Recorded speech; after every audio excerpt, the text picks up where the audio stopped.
Oh, Dios mío, ¿con qué era esto? Aunque en realidad no lo sabía, era posible. Durante toda la semana la idea de su propio fin le había rondado la cabeza como una... bueno, como una... adelante, dilo, como una premonición. ¿La muerte? Durante un momento le pareció que su vida entera se mostraba ante él, no en un sentido histórico, no como una topografía de los altibajos que había vivido Dick, el hijo tercero de la señora Halloran, sino su vida tal como era en ese momento, poco antes de que una bala lo convirtiera en mártir. Martin Luther King les había dicho que había llegado a la montaña. Dick no podía entender ni pretender tanto, pero sí ser una montaña había llegado a una soleada meseta tras años de lucha. Tenía buenos amigos, tenía todas las referencias que pudiera necesitar para conseguir trabajo en cualquier parte. Si lo que quería era sexo, encontraba amigas que no hicieran preguntas ni se empeñaran en buscarle significados ocultos. Había llegado a aceptar, y aceptar bien, su condición de negro. Pasaba ya de los 60 y, a Dios gracias, iba tirando. ¿Iba a correr el riesgo de terminar con todo eso? ¿De terminar consigo mismo, por 3 blancos a los que no conocía siquiera? Pero eso era mentira, ¿o no? Halloran conocía al chico. Los dos tenían en algo en común que suele ser difícil incluso después de 40 años de amistad. Él conocía al chico y el chico lo conocía, porque los dos llevaban en la cabeza una especie de foco, algo que no habían podido tener, algo que les había sido conferido. No, tú tienes una linterna. El que tiene un foco es él. Y había veces que esa luz, ese esplendor, parecía algo bastante grato. Uno podía acertar con el caballo o, como había dicho el chico, podía decirle a su papá dónde estaba el baúl que faltaba. Pero eso no era más que el condimento, el aderezo para la ensalada, de una ensalada en la que había tanto el amargo de la arveja como la frescura del pepino. Uno podía saborear el dolor, la muerte, las lágrimas. Y ahora que el chico estaba encerrado allá, él tenía que ir. Por el chico, porque hablando con él, solo habían sido de colores diferentes cuando abrían la boca. Por eso iría, para hacer lo que pudiera, porque si no lo hacía, el chico iba a morírsele allí, dentro de la cabeza. Pero era humano, y no pudo dejar de desear amargamente que hubieran apartado de él ese cáliz. Ella había empezado a salir a perseguirlo. Estaba metiendo una muda de ropa en una bolsa de viaje cuando se le apareció la idea, inmovilizándolo con todo el poder del recuerdo, como le sucedía siempre que pensaba en eso. Por eso se trataba de pensar de ello lo menos posible. La camarera, Dolores Vickery se llamaba, se había puesto histérica. Les había contado algo a las otras camareras y, lo que era peor, a algunos de los huéspedes. Cuando Ullman llegó a enterarse, como la muy tonta debería saber qué sucedería, la había despedido sin trámites. Ella había ido a ver a Halloran deshecha en llanto, no porque la despidiera, sino por lo que había visto en esa habitación de la segunda planta. Había entrado en el 217 para cambiar las toallas, dijo, y allí estaba la señora Macy muerta en la bañera. Claro que eso era imposible. El cuerpo de la señora Macy había sido discretamente retirado el día anterior y en ese momento estaría en camino a Nueva York, no en un vagón de primera como solía viajar ella, sino en el furgón. Aunque a Halloran no le gustaba mucho Dolores, Esa noche había subido a ver qué pasaba. La camarera era una chica de 23 años, de cutis oliváceo, que servía las mesas al final de la temporada, cuando ya había menos ajetreo. En opinión de Halloran, tenía cierto esplendor, no más que una chispa de realidad. Por ejemplo, para la cena llegaba un hombre de aspecto arratonado con una mujer vestida de algodón desteñido, y Dolores hacía un cambio con una de sus compañeras para atender esa mesa. El hombrecillo de aspecto arratonado dejaría bajo el plato un billete de $10, y eso ya era bastante malo para la chica que había aceptado el trato. Pero lo peor era que Dolores se jactaría de ello. Era Haragana, una necia en un lugar dirigido por un hombre que no permitía necedades. Se escondía en los armarios de la ropa blanca a leer revistas sentimentales y a fumar. Pero cada vez que Ullman hacía una de sus imprevistas rondas, y pobre de la muchacha a quien encontrara con las manos cruzadas, a ella la encontraba trabajando afanosamente, tras haber escondido la revista en algún estante, bajo las sábanas y con el cenicero bien metido en el bolsillo del uniforme. Sí, Halloran pensaba que había sido una necia y una vaga y que las otras chicas no la querían, pero Dolores tenía su chispita de esplendor, que hasta entonces siempre le había facilitado las cosas. Pero lo que había visto en la habitación 217 la había asustado lo suficiente para que se alegrara, y mucho, y de aceptar la nada amable invitación de Ullman para que se fuera de paseo. Pero ¿por qué había ido a verlo a él? Un negro sabe quién esplende, pensó Halloran, divertido por el retruécano. De manera que esa misma noche había subido a ver qué pasaba en la habitación, que volvería a quedar ocupada al día siguiente. Para entrar se valió de la llave maestra del despacho, a sabiendas de que, si Ullman lo descubría con esa llave, se habría unido a Dolores Vickery en el camino del desempleo. En torno de la bañera, la cortina de la ducha estaba corrida. Halloran había vuelto a abrirla, pero antes de haberlo hecho tuvo la premonición de lo que iba a ver. La señora Macy, hinchada y purpúrea, yacía mojada en la bañera, llena de agua hasta la mitad. Halloran se había quedado paralizado mirándola, mientras una vena le latía sordamente en la garganta. En el Overlook había habido otras cosas, un mal sueño que se repetía a intervalos irregulares, una especie de baile de disfraces durante el cual él atendía al salón del Overlook y en el que, cuando se daba la voz de quitarse las máscaras, todos los presentes mostraban repugnantes rostros de insectos y también estaban los animales del seto.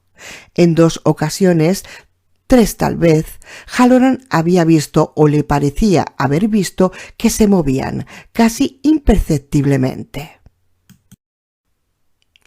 El perro daba la impresión de haber aflojado un poco su postura erguida y parecía que los leones avanzaran un poco, como si quisieran amenazar a los chiquillos de la zona infantil.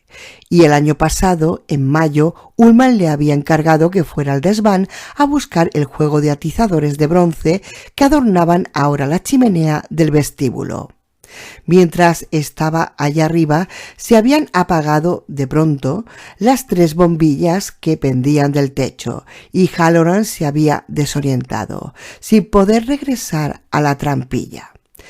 Cada vez más próximo al pánico, había andado a tientas en la oscuridad durante un tiempo que no podía precisar, hiriéndose las espinillas contra cajones y golpeándose contra las cosas, sintiendo con creciente necesidad que algo lo acechaba desde las tinieblas. Alguna criatura enorme, aterradora, que había rezumado entre el maderamen al apagarse las luces.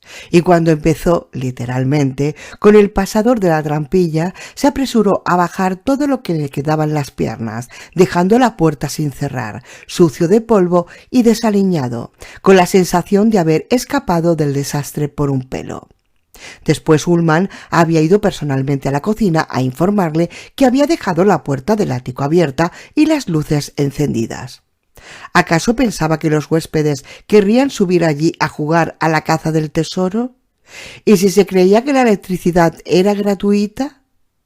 Además, Halloran sospechaba, estaba casi seguro, que también algunos huéspedes habían visto cosas o las habían oído. En los 3 años que llevaba allí, la suite presidencial había sido ocupada 19 veces.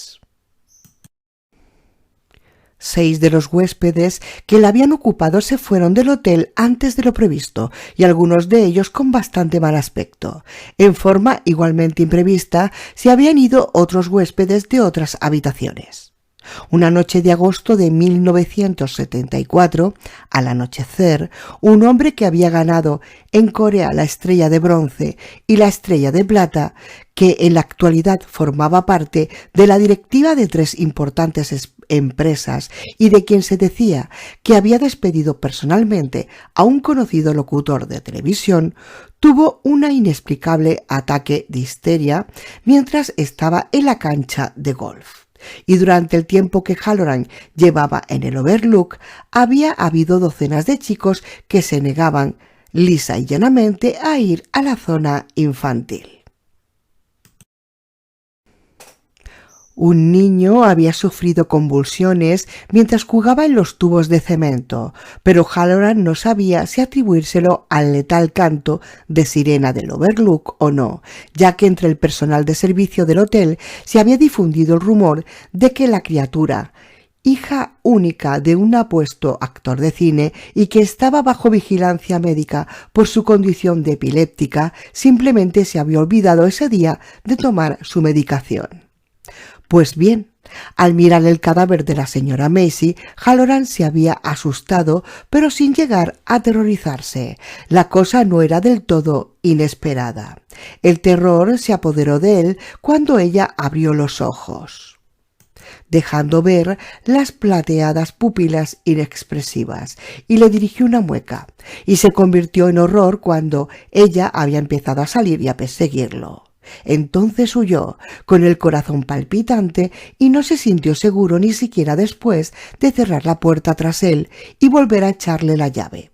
En realidad, admitió ahora, mientras cerraba su bolsa de vuelo, nunca más había vuelto a sentirse seguro en el Overlook. Y ahora ese chico, clamando por él, pidiendo socorro. Miró su reloj. Eran las 5:30 de la tarde, cuando iba hacia la puerta del apartamento. Recordó que en Colorado estaban en pleno invierno, especialmente arriba en las montañas, y volvió a su guardarropas. Sacó de la bolsa de la tintorería su abrigo largo, forrado en piel de oveja, y se lo colgó del brazo.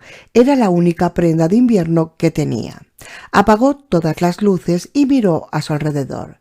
¿Se olvidaba de algo? Sí, de una cosa. Sacó del bolsillo su testamento y lo encajó en el marco del espejo de la cómoda. Si tenía suerte, ya volvería para sacarlo. Si tenía suerte. Salió del apartamento y echó la llave a la puerta. Bajó el felpudo, bajó la escalera y subió a su coche.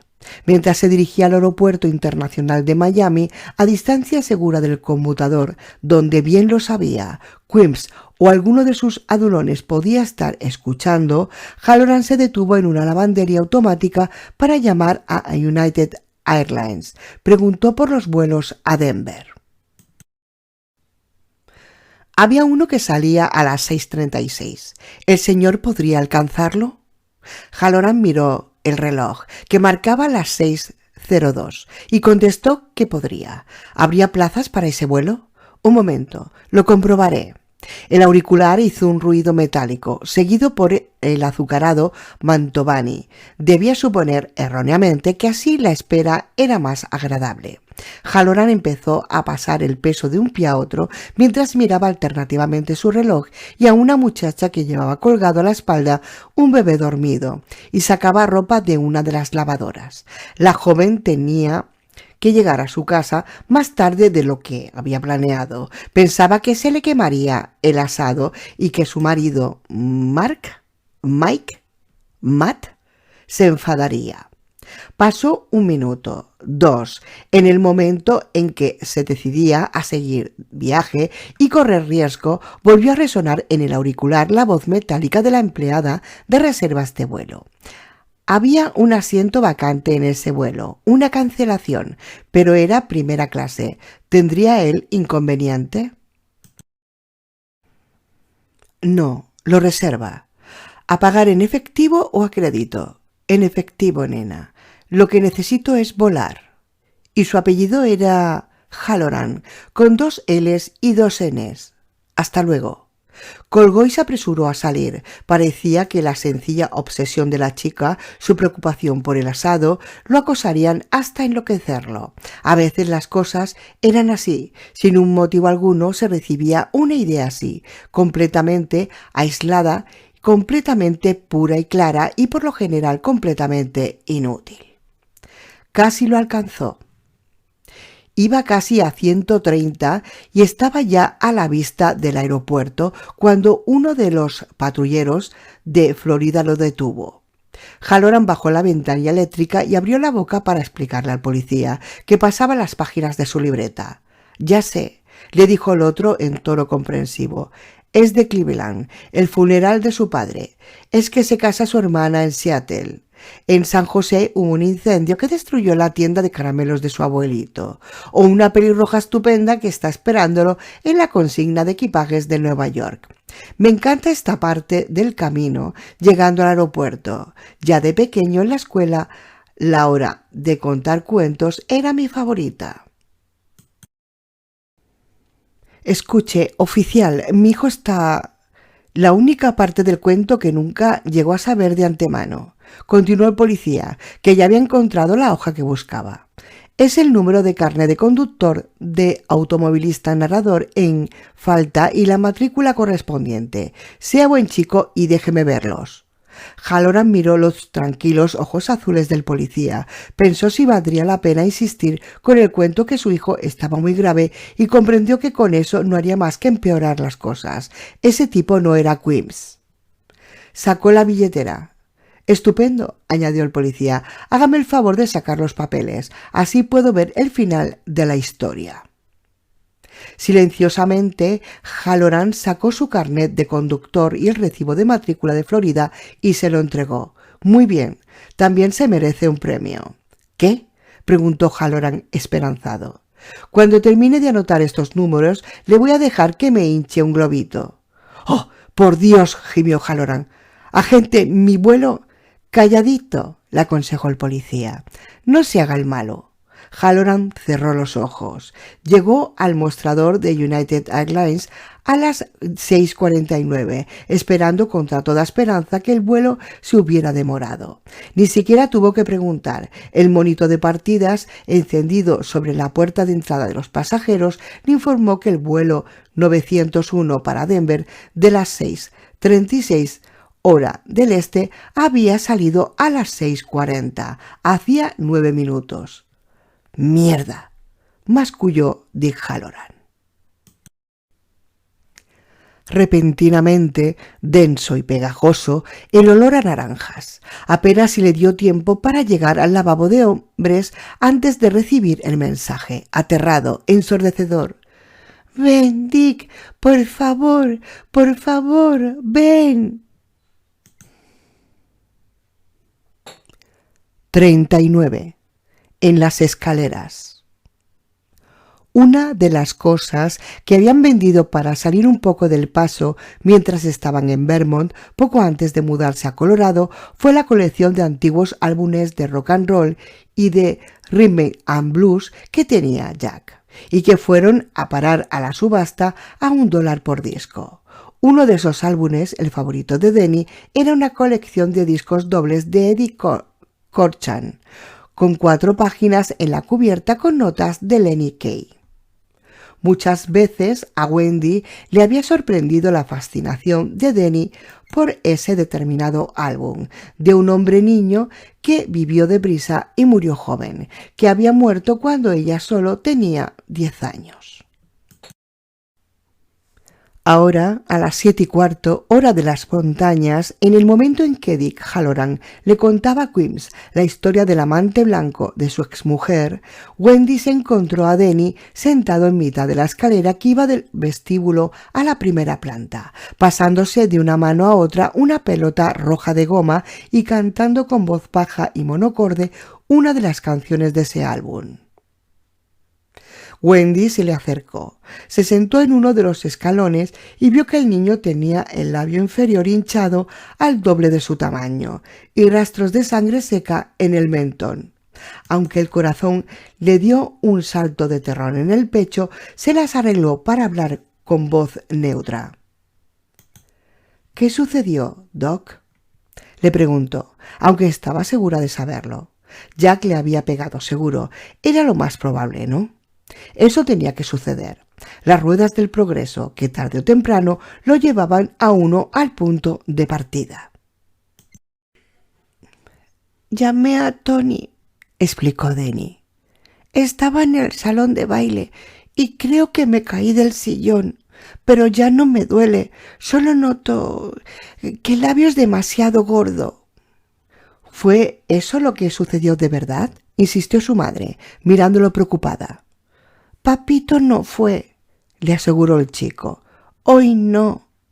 Wendy lo miró, aterrorizada. La pelota seguía pasando de una mano a otra. Denny le había leído el pensamiento. Su hijo le había leído el pensamiento.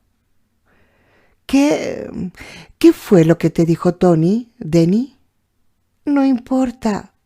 El rostro estaba tranquilo, la voz de una indiferencia helada. «Denny». Wendy lo cogió del hombro, con más fuerza de la que se suponía, pero el chico no se encogió ni trató de apartarse. «Dios, estamos destruyendo a este chico. No es solamente Jack, soy yo también. Y quizá no seamos solamente los dos. También el padre de Jack, mi madre. ¿No estarán ellos aquí también?» «Seguro. ¿Por qué no? Si de todas maneras el lugar bulle de fantasmas, ¿por qué no ha de haber un par más? Oh Dios del cielo, si es como una de esas maletas que se muestran por la televisión, aplastadas, arrojadas desde los aviones, pasadas por trituradoras, o como un reloj de cuerda automática. Lo maltratan y siguen funcionando. Oh, Denny, lo siento tanto». «No importa», repitió el chico. La pelota pasó de una mano a la otra. «Tony no puede venir más porque no le dejan. Lo vencieron». «¿Quién no le deja?» «La gente que hay en el hotel». Por fin Denny la miró y en sus ojos no había indiferencia alguna. Había miedo, profundo miedo. «Y las cosas que hay en el hotel. Cosas de todas clases. El hotel está llena de todas ellas». «¿Tú puedes ver...?» «Yo no quiero verlas», dijo el chico en voz baja y volvió a mirar la pelota que seguía pasando de mano en mano. «Pero a veces las oigo por la noche muy tarde. Son como el viento suspirando todas juntas. En el desván, en el sótano, en las habitaciones, en todas partes. Yo pensé que la culpa era mía por ser como soy. La llavecita de plata». «Denny, no te alteres de esa manera». «Pero es por él también», continuó Denny. «Por papá y por ti. Nos quiere a todos. Lo tiene atrapado a papá. Lo están engañando, tratando de hacerle creer que es a él a quien más necesita. A quien más necesita es a mí, pero nos atrapará a todos». «Si el vehículo para la nieve...» «Ellos no lo dejaron», siguió explicando Denny con la misma voz, monocorde y sombría. «Fueron ellos los que le hicieron arrojar a la nieve una pieza del vehículo. bien lejos. Yo lo soñé y él sabe que esa mujer está realmente en el 217. Miró a su madre con ojos oscuros asustados. No tiene importancia que tú me creas o no. Wendy lo rodeó con el brazo. Te creo, Denny. Dime la verdad. ¿Jack intentará hacernos daño? Ellos tratarán de obligarlo, explicó Denny. Yo estuve llamando al señor Halloran, que me dijo que si alguna vez lo necesitaba, lo llamara. Y lo hice, pero es muy difícil y me deja muy cansado. Y lo peor es que no sé si él me oye o no. No creo que él pueda contestarme, porque es demasiado lejos para él, y no sé si para mí es también demasiado lejos. Mañana... ¿Qué pasa con mañana? El chico movió la cabeza. Nada. ¿Dónde está ahora?, preguntó Wendy. ¿Tu papá? Está en el sótano. No creo que esta noche suba. Súbitamente Wendy se puso en pie. Espérame aquí. Solo 5 minutos. Bajo los tubos de luz fluorescente, la cocina estaba helada y desierta. Wendy fue al estante donde los cuchillos de trinchar pendían de su soporte imantado. Tomó el más largo y más afilado, lo envolvió en un paño de cocina y salió sin olvidarse de apagar las luces antes. Denny seguía sentado en las escaleras, siguiendo con los ojos el ir y venir de la pelota entre una y otra mano, cantando. Lu, Lu, salta sobre mí. Lu. Denny interrumpió su propia canción para escuchar Salta sobre mí, Lu, la voz que hablaba dentro de su cabeza, a tal punto parte de él, tan aterradoramente próxima, que podría haber sido parte de sus propios pensamientos. Suave e infinitamente insidiosa, como si se burlara de él, como si le dijera: «Oh, sí, sí que te gustará estar aquí, prueba que te gustará, prueba que te gustará».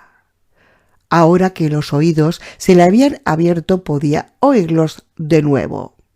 La reunión de fantasmas o espíritus, o tal vez fuera el hotel mismo, un espantoso laberinto de espejos donde todos los espectáculos terminaban en la muerte, donde todos los espantajos pintados estaban realmente vivos, donde los setos se movían, donde una llavecita de plata podía desencadenar la obscenidad.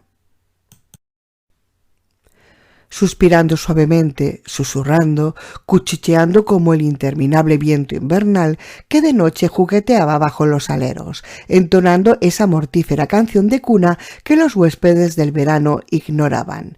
Era como el zumbido soñoliento de las avispas que, adormecidas desde el verano en un avispero subterráneo, empezaran a despertarse, y estaban a 3000 metros de altura. ¿En qué se parece un cuervo a un escritorio? Cuanto más arriba, menos seguro. ¿No quieres otra taza de té? Eran ruidos vivientes, pero no voces ni respiración. Alguien en vena filosófica podría haber hablado del eco de las almas. La abuela de Dick Halloran, que había crecido allá en el sur a fines del siglo pasado, habría hablado de aparecidos. Un psicólogo le habría dado algún nombre largo: resonancia psíquica, psicocinesis, juego telésmico. Pero para Denny no era más que la voz del hotel, del viejo monstruo que crujía incesantemente en torno a ellos, cada vez más cerca. Pasillos que ahora se extendían no solo por el espacio, también por el espacio, sombras ávidas, huéspedes inquietos que no conseguían descansar. En el salón de baile, a oscuras, el reloj protegido por el fanal de vidrio anunció las 7:30 con una sola nota, melodiosa. Una voz ronca que el alcohol hacía brutal vociferó: «Quitaos las máscaras y todo el mundo a joder». Wendy, que regresaba de la cocina, se detuvo bruscamente paralizada. Miró a Denny, que seguía en la escalera, pasándose la pelota de una a otra mano. «¿Tú oíste algo?» El chico no hizo más que mirarla y seguir jugando con la pelota. Poco podrían dormir esa noche, por más que se encerraran juntos bajo llave. En la oscuridad, con los ojos abiertos, Denny pensaba: lo que quiere es ser uno de ellos y vivir para siempre. Eso es lo que quiere. Si es necesario, lo llevaré más arriba. Si tenemos que morir, prefiero que sea en la montaña, pensaba Wendy. Había puesto el cuchillo de trinchar, todavía envuelto en el paño de cocina, debajo de la cama, para tenerlo bien a mano. Madre e hijo dormitaron intermitentemente. El hotel seguía crujiendo en torno de ellos. Afuera, desde un cielo que parecía de plomo, había empezado de nuevo a caer la nieve. 40. En el sótano. La caldera, la maldita caldera. La idea apareció de pronto en la mente de Jack Torrance, grabada a fuego en brillantes letras rojas. Tras ella la voz de Watson: si se olvida, irá subiendo y subiendo, y lo más probable es que usted y toda su familia se despierten en la maldita luna. Está regulada para los 2:50, pero mucho antes de llegar a eso habrá volado. A mí me daría miedo acercarme a ella si está marcando 180. Jack había pasado por allí toda la noche, recorriendo las cajas de papeles viejos, poseído por la frenética sensación de que el tiempo se acortaba y de que tenía que darse prisa, y los indicios vitales, las claves que le darían sentido a todo, seguían escapándosele. Tenía los dedos amarillentos y pegajosos de tanto ojear papeles viejos. Y se había dejado absorber tanto que no había vigilado la caldera ni siquiera una vez. La había bajado la noche anterior, a eso de las 6 de la tarde, cuando bajó al sótano, y ahora eran... Miró su reloj y dio un salto, derribando una pila de recibos viejos. Cristo, eran las 5 menos cuarto de la madrugada. A sus espaldas el horno se sacudía. La caldera emitía una especie de gruñido sibilante.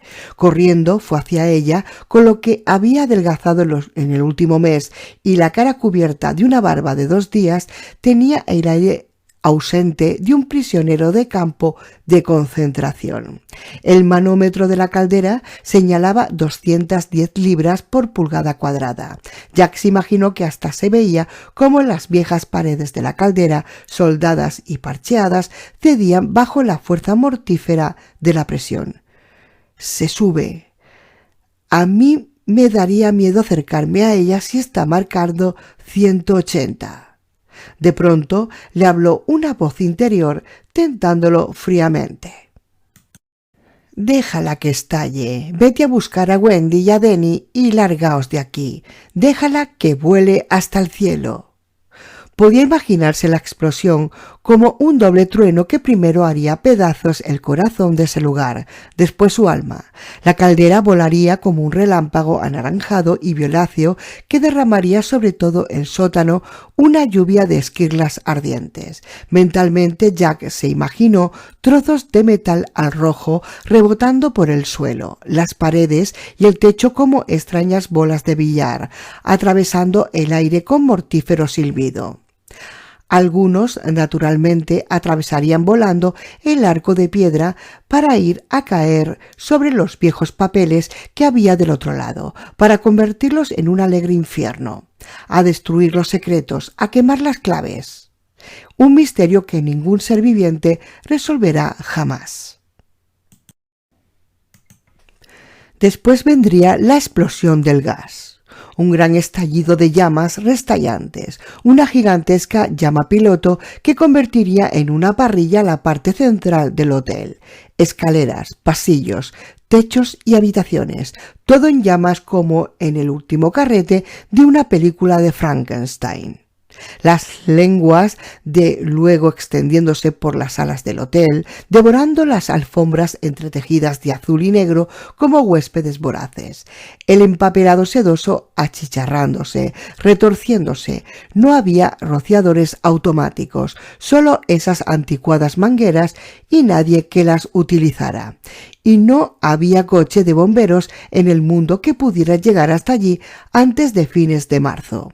Quémate, pequeño, quémate. En 12 horas apenas sí quedaría el esqueleto.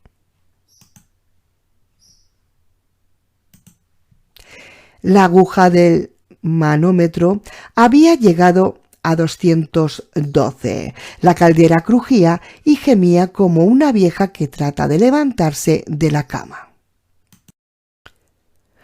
Sibilantes chorros de vapor habían empezado a juguetear en los bordes de los antiguos parches que goteaban lentamente material de soldar.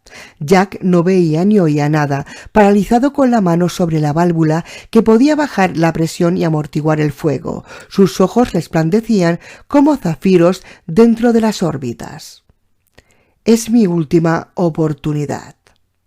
Lo único que todavía no había convertido en efectivo era la póliza de seguro de vida que había sacado él y Wendy durante el primer verano que estuvieron en Stovington. $40,000 en caso de muerte, doble indemnización si él o ella morían en un accidente ferroviario o de aviación o en un incendio. Un incendio, $80,000. Todavía tendrían tiempo de salir. Aunque su mujer y su hijo estuvieran durmiendo, tendrían tiempo de salir, creía Jack, y seguramente ni los animales del seto ni nada más trataría de retenerlos si el hotel estaba en llamas.